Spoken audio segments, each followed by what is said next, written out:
I grew up in a gritty city about 90 miles south of here called Philadelphia. Interestingly, Rabbi Fox, who you're going to hear from later, teaches in Philadelphia. Cameron Isen, our student speaker, whom I'm about to introduce, grew up in and is studying in Philadelphia. Debbie Kodesh, the executive vice president, who's also going to be up here later, is from Philadelphia. And Rabbi Gershenfeld, the president of MEOR, is from Philadelphia. Coincidence? I don't think so. We figured that at a dinner honoring Tom Steinberg, the man who literally built MetLife Stadium where the New York Giants play, what could be better than packing the podium with a bunch of fans of the Philadelphia Eagles? Tom, we love you. But back to Cameron Isen. I told you Cameron's from Philly, so I don't have to tell you that he's handsome and talented. That should be obvious. Let me tell you some other things about him. If I asked you, I won't do this, but if I asked by a show of hands, how many people in the audience know how to breed championship caliber dogs? Cameron's hand would go up in the air. His mom's hand would go up in the air. Mazel tov, Mrs. Isen, on your recent engagement. To Lee Sampson. His brother Spencer's hand would go up in the air. Mazel tov to you, Spencer, on your recent marriage. To Shauna.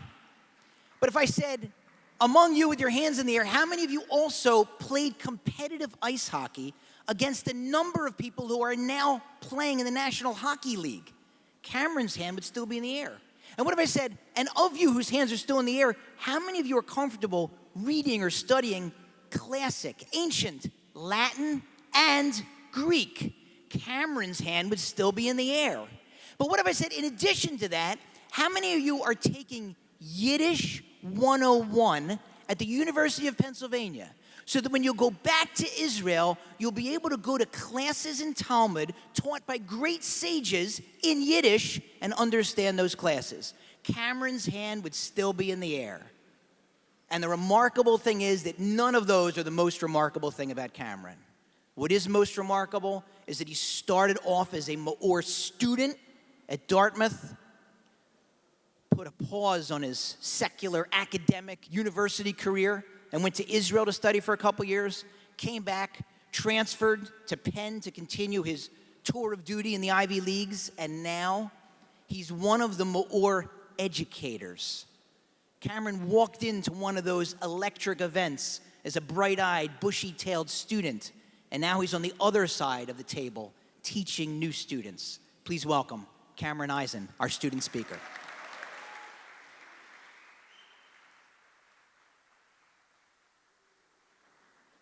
Thank you, Harry. Can I hire you to give my introduction everywhere I go ever? Okay, when I was asked to speak here at the MEOR Gala, perhaps I was a bit overzealous, maybe a little bit bold, and I accepted the opportunity like right on the spot. It was only afterwards that I was told I would have to speak before Tom Steinberg and Harry Rothenberg. So I did what every good Jewish boy has done for the last 3,500 years. I made sure my mom was going to be here.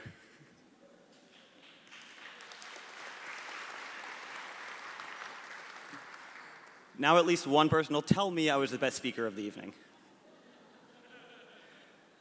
But in reality, when you have parents like mine who have taught me to seek out truth, depth, beauty, and wisdom in the world, it's really no wonder that I got involved here with MEOR.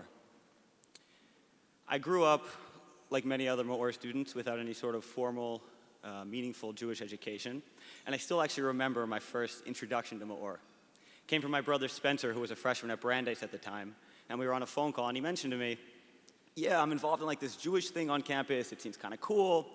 So I was like, okay, great, what do you want from me? Well, I'll tell you what he wanted from me. 9 months later, when he came back from his MEOR Israel trip, he said, Cameron, this trip is inspiring, it's amazing, it will change your life. And quite frankly, I remember remarking to him, hey, Spencer, kind of like my life as it currently stands, like maybe another time. But of course, my brother, who is as much as I hate to say it, always right. He persisted, and he knew that me, being at Dartmouth College, would never have the opportunity to engage with my Jewish education in such a meaningful and profound way, in such a way that MEOR could offer, that he persisted. He said, no, Cameron, you have to go on this MEOR Israel trip. It will change your life.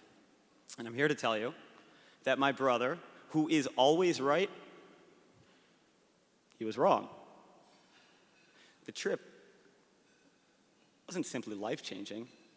It was captivating. It was gripping. It was compelling. It was interesting. It was fun. You see, the trip wasn't just life-changing. It was paradigm-shifting. As someone, imagine what it was like for me to be in my shoes. Somebody who had studied the classics. You studied beautiful wisdom, Socrates, Plato, Aristotle, the Iliad, the Odyssey. I had a conception of what beautiful wisdom and developed humanity looked like in the world. And then I come face to face with our Jewish tradition. And these deep, true, applicable ideas that you could see in a very real and cohesive and coherent and compelling way right in front of your eyes. Because you had to look no further than the MEOR rabbis. You had Rabbi Stein standing right in front of you, and Rabbi Gershenfeld standing right in front of you, and you had Rabbi Ganger standing in front of you, and Rabbi Kamen standing in front of you, and you look at these people and you go, wow, that's what a full, actualized human being can look like? Not bad. And then, of course, they take you to Tom Steinberg's house, and you go, oh, you don't just need to be a rabbi to do this. You can be a working adult who lives a life of nobility, of ethics, the kind of person who realizes that true success in life is putting others in front of you and making them successful. I took a step back. Woo!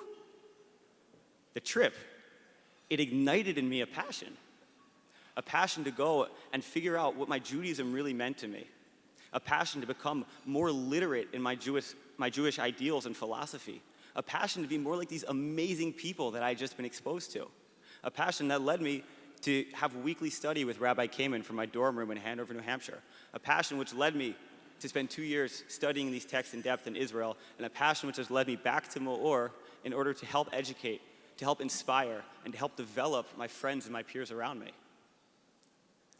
But the truth of the matter is, greatness doesn't just come from fleeting inspiration. It requires incubation. It requires cultivation. And I think it's the stage, the middle of developing a Jewish leader, which is where the MEOR rabbis really thrive. See, when I used to learn with Rabbi Kamen, it was always very puzzling to me. How did he always find out exactly the right thing to say at exactly the right time? He always knew, he was kind of a step ahead of me. He knew, here's the kind of question Cameron's going to have. Here's the kind of thing that Cameron was doing in his life.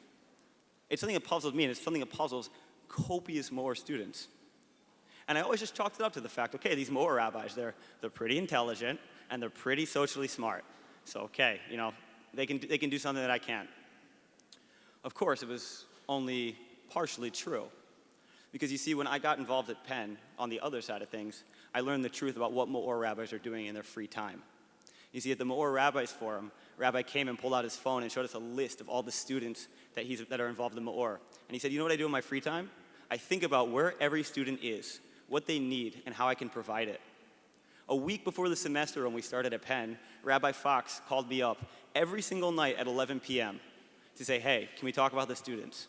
Where's the student holding emotionally? Where's he holding spiritually? Where's he holding professionally? How can MEOR help provide him everything he needs in every part of his life to help create a cohesive experience? And you realize that the greatness of what MEOR is doing is not just in providing these very, very, very inspiring trips, but in helping to really craft and develop leaders through a difficult process which requires grit, and it requires a hard amount of energy and effort and real sacrifice.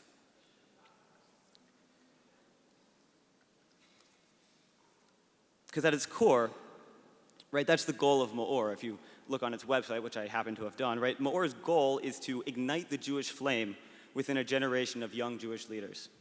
And I think all of us here really understand the exceptional quality of that mission, and MEOR's distinct vision in producing literate Jews who understand the extraordinary gift that Judaism offers every student, the passion you can live life with, the strength-based life you can live, and the true appreciation you can have for others. This has been my experience, And it's been the experience of hundreds and thousands of other MEOR students out there. And I look at my life, and I stop, and I think, without MEOR, I wouldn't have a life of true meaning, depth, and wisdom. Without MEOR, I wouldn't have people who care about me so deeply and have spent so much time trying to develop my personal greatness. Without MEOR, I wouldn't have such a fantastic community in Philadelphia. Amazing families like the Kays, who once walked 8 miles on Passover to visit me in the hospital. Families like the Foxes, the Benedicts, the Spinkas, the Lynns, and the Katzes. People who serve as role models, mentors, and truly dear friends. Without MEOR, I wouldn't have the tools to be a more caring son, to be a more thoughtful friend, and to truly one day be an exceptional husband and father. I wouldn't have, without MEOR, the opportunity to really live a life of wisdom, a life based on my strengths, and a life where I care so deeply about other people.